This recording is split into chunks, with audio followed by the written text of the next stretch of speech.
In questo video vi vorrei parlare di un argomento molto ostico, quale la sindrome di Brugada. Ricapitolando, la sindrome di Brugada è una canalopatia, un'alterazione di alcune proteine di particolari cellule del cuore che può predisporre al rischio di avere delle aritmie ventricolari anche maligne.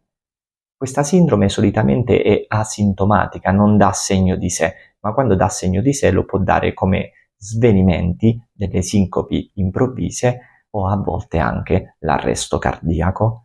È importante valutare sia i sintomi sia l'aspetto familiare.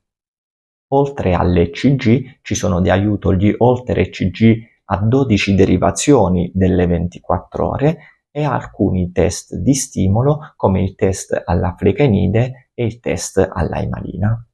È importante in tutti i casi diagnosticati di Brugada di evitare quei farmaci che possono scatenare aritmie che trovate a questo sito internet e seguire gli accorgimenti comportamentali che abbiamo visto in questo video.